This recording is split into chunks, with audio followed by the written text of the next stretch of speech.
নমস্কাৰ দুজনমান ভিউৱাৰ্ছে মোক সুধি আছিল যে আপ টু দা মাৰ্ক আমি কেনেদৰে ইংৰাজী বাক্যবোৰত ব্যৱহাৰ কৰিব লাগে কি অৰ্থৰ কাৰণে ব্যৱহাৰ কৰিব লাগে তাৰ বিষয়ে এটা ডিটেইলছ ভিডিও বনাব লাগে গতিকে আপোনালোকৰ ৰিকুৱেষ্ট মৰ্মে আজি এই ভিডিওটো প্ৰস্তুত কৰিছো আশা কৰো আপোনালোকে এই ভিডিওটোৰ পৰা নিশ্চয় শিকিব পাৰিব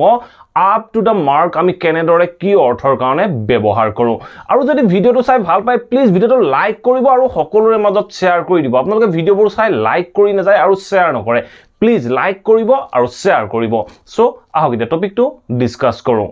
আমি যেতিয়া কোনো এটা ইংৰাজী বাক্যত আপ টু দা মাৰ্ক ব্যৱহাৰ কৰিব লগা হয় বা up to the mark use কৰি আমি কোনো এটা বাক্য ক'ব লগা হয় তেনে ক্ষেত্ৰত এই আপ টু দা মাৰ্কটোৰ অসমীয়া অৰ্থ হ'ব সন্তোষজনক আপুনি যিমানটো আশা কৰিছিলে হিমানটো পাইছে তেনেকুৱা ক্ষেত্ৰত আপুনি আপ টু দা মাৰ্ক ব্যৱহাৰ কৰিব বা আপুনি যিমানটো বিচাৰিছিলে হিমানটো নাই পোৱা তেনেকুৱা ক্ষেত্ৰটো আপুনি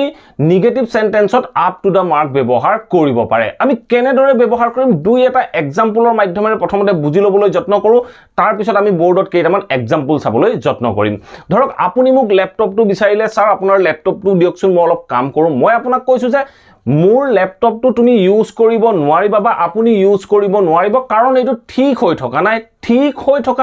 এই ঠিক হৈ থকা নাই ক্ষেত্ৰটো আমি আপ টু দা মাৰ্ক ব্যৱহাৰ কৰো ঠিক তেনে ধৰণে মই যদি কওঁ আপোনাক কওঁ আপোনাৰ ইংলিশ আপুনি যিমানখিনি ইংৰাজী কৈছে এখিনি স্যাটিসফ্যাক্টৰি একদম আপ টু দা মাৰ্ক মানে হল আপুনি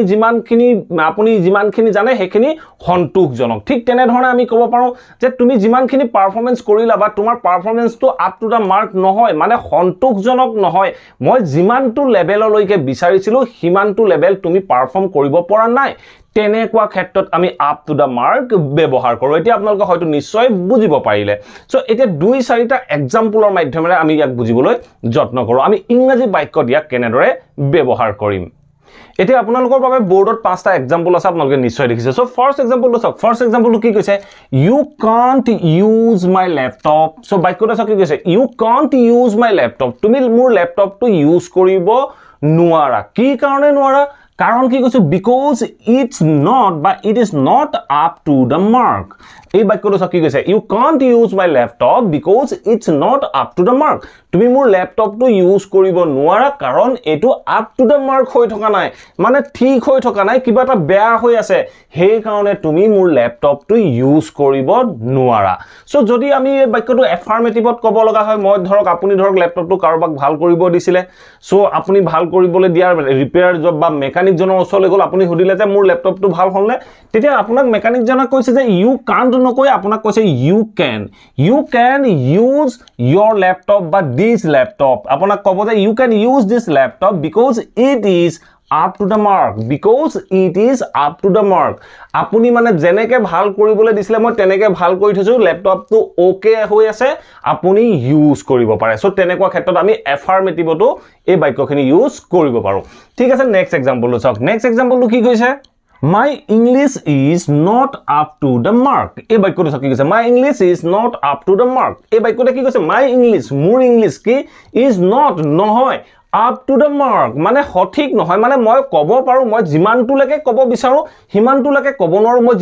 যিমানটো লেভেললৈকে জানিব লাগে হিমানটো লৈকে মই নাজানো তেনেকুৱা ক্ষেত্ৰত মই বাক্যটো কৈছো My English is not up to the mark মোৰ English up to the mark নহয় বা একদম মই যিমানটো লৈকে জানিব লাগে হিমানটো লৈকে মই জনা নাই মই ধৰ কোনবা my English নকৈ মই যদি কওঁ his English is মই যদি কওঁ is not নকৈ is কওঁ is up to the mark his English is up to the mark মানে তাৰ ইংলিশ একদম বঢ়িয়া একদম ফটাফটি সন্তোষজনক সো তেনেকুৱা ক্ষেত্ৰত আমি কম his English is up to the mark এনে ধৰণে আমি বাক্যখিনি ক'ব পাৰো নেক্সট এক্সাম্পলটো চাওক নেক্সট এক্সাম্পলটো কি কৈছে His work hasn't been up to the mark. এই বাক্যটো চাওক কি কৈছে His work hasn't been up to the mark. এই বাক্যটো কি কৈছে His work তাৰ কামবোৰ hasn't been up to the mark. মানে যিটো লেভেললৈকে এক্সপেক্ট কৰিছিল হিমানটো লেভেললৈকে হোৱা নাই আপুনি ধৰ কোনোবাজন মানুহক কামত লগাই থৈছে আপুনি আশা কৰিছে যে মানুহজন একদম গোটেই কামখিনি টিপ টপ কৰি দিব সো আপুনি গৈ পেন দেখিলে যে মানুহজনে একদম তেনে ধৰণে কামখিনি কৰিব পৰা নাই আপুনি যেনে দৰে বিচাৰিছিলে আপোনাক তেখেতৰ কামখিনি আপোনাক satisfy কৰিব পৰা নাই তেতিয়া আপুনি কৈছে যে his work hasn't been up to the mark মানে তেও কামবোৰ আপ টু দা মাৰ্ক একদম সঠিকভাৱে হোৱাগে নাই কিবা এটা বাকি থাকি গৈছে তেনেকুৱা ক্ষেত্ৰত আপুনি এই বাক্যটো ক'ব পাৰে his work hasn't been up to the mark এনে ধৰণে আপোনালোকে বাক্যখিনি ক'ব পাৰে নেক্সট এক্সাম্পলটো চাওক You can't drive my car. You can't drive my car. তুমি মোৰ গাড়ীখন চলাব নোৱাৰা মই কৈছো যে কোনোবা এজনে ধৰক মোক ক'লে যে স্যাৰ আপোনাৰ গাড়ীখন দিয়ক মই আমুকৰ পৰা বা স্যাৰ আপোনাৰ বাইকখন দিয়ক মই আমুকৰ পৰা আহো তেতিয়া মই তেখেতে কৈছো যে you can't drive my car. তুমি মোৰ গাড়ীখন চলাব নোৱাৰা কি কাৰণে নোৱাৰা because it is not up to the mark কাৰণ কি কৈছো it is not up to the mark এখন ঠিক হৈ থকা নাই কিবা এটা প্ৰবলেম হৈ আছে তুমি চলাব নোৱাৰা তেনেকুৱা ক্ষেত্ৰত মই বাক্যটো কৈছো you can't drive my car